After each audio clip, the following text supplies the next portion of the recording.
peeking through glass.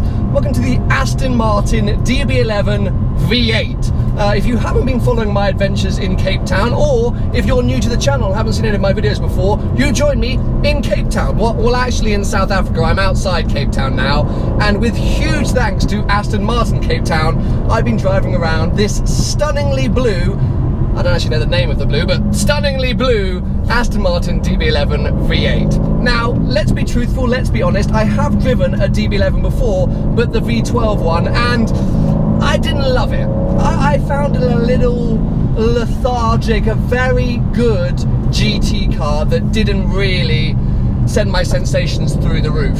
I've also never really loved the way that the DB11 looks. When it first came out, it was such a new design language from Aston, who I think have been making some of the most beautiful cars for their entire existence, that it jarred with me slightly, and I was like, I'm not sure I'm going to be a fan of that. However, as with most cars and most challenging designs, over time it has grown on me, and in this specification, I think it is stunning.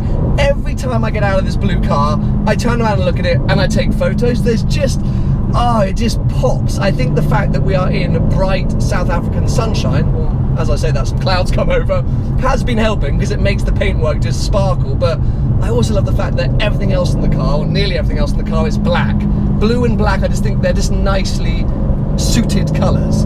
Inside we've got lots of leather and contrast blue stitching. Again, very enjoyable, very pleasurable. In fact, this entire interior is a very nice place to be, and I do remember that from my previous DB11 experience. They have rejigged things in here to make it more modern, to make things make sense, because if you get into a DB9 or even a Vanquish, the interior feels very dated, especially on the technology side. But of course now, Aston have linked up with Mercedes-Benz and stolen a whole load of their gizmos, and it's really paying off, because this is a super nice, and you know what, super quality place to be. These cars are expensive. You can't escape the fact that Aston Martin charge a premium to buy a car with their badge on it. So you want something to feel quality inside, and this, I believe, really does. So let's get on to the big talking point, the fact that this car has a V8, not a V12. I think it's rubbed some people up the wrong way, at least maybe Aston Martin purists have started to get a bit upset that the sort of flagship car, the top of the line GT car, has now been fitted with a V8, something that was previously reserved, I suppose, for the smaller sports cars. Let's not forget that the Vantage is coming, the new Vantage has been announced, and that will have the V8 in it. This car is supposed to be an entry-level DB11, potentially something that's just a little bit more affordable. It's £13,000 cheaper than the V12. However, I think I have discovered, and I'm sure some other people will share the thoughts, that they've also slightly created a better car. Controversial, I know, but I actually feel like this is a more enjoyable driving experience than the V12. I don't remember every twist and turn that I did in the big car, the V12 car, but I think that that's quite a sort of telling fact. It's slightly a bit blurry, my experience with the car. I remember enjoying it, thinking, yeah, it's nice, but not really being blown away. Whilst this, from the first minute I drove away from the Aston Martin Cape Town dealership this morning, I've thought, oh, this is good. Oh, I like this. I like this a lot.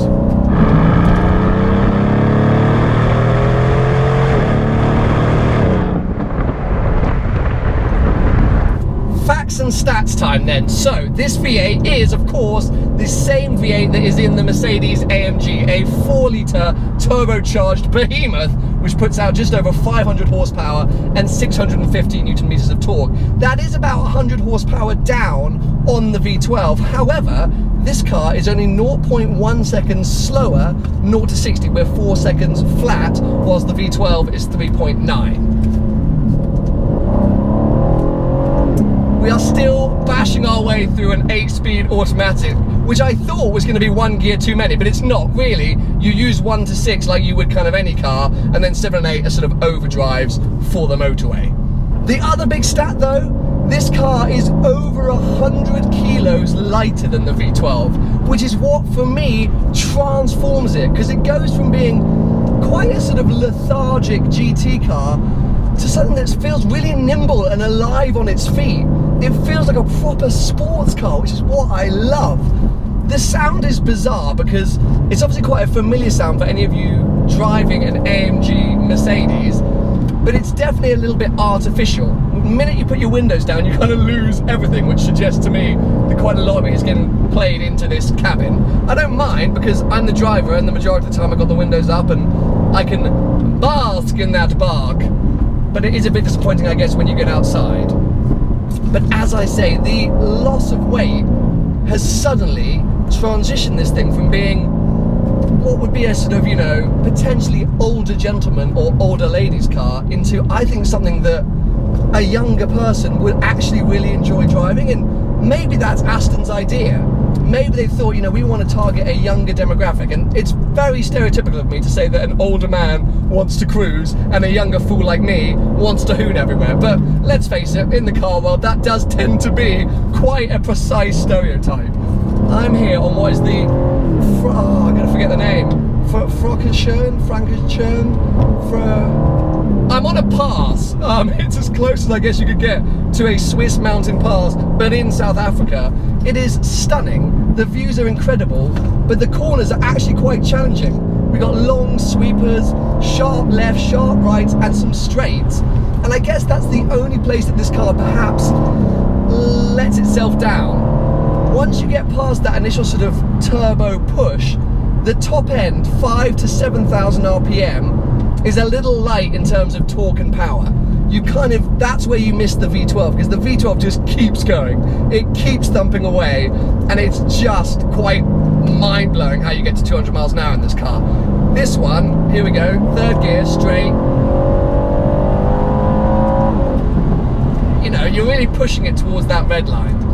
But then again, as I say, the minute you get here, the brakes are so good, because the car does feel weighty still, there's no getting away from that, but it just feels precise. And I've been really surprised by this thing. I honestly thought it was just going to be very similar to the V12 car. I wasn't even planning on doing a separate video on it, but as I say, it's one of those cars that the minute you get it, you realise kind of how special it is. So I thought I really deserved to talk about it a bit more. So to answer my question, why would you buy the V8 DB11? I think if you are looking for a slightly sportier experience than the V12, because these days with car finance, £13,000 isn't a huge difference, and if you're spending 150 plus, it's still going to come out in the wash at only a few quid more per month on your finance deal. So you're not making a great saving, and especially if you're speccing it as well as this car is specced, in my opinion.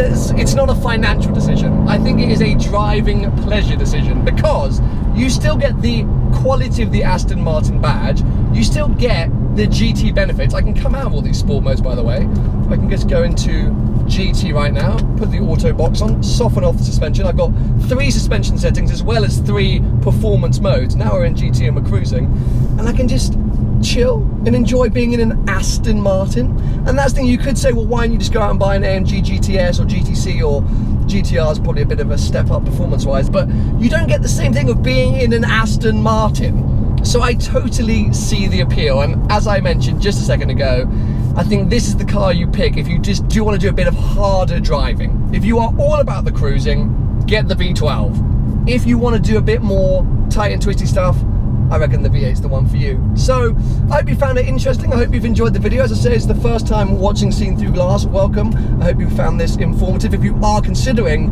buying a DB11 V8, I really recommend you go and test drive both the V12 and the V8 back to back on a twisty road. If you're not considering buying either, I hope you found this enjoyable to watch. It's just been an absolutely stunning road to drive and a stunning car to do it in.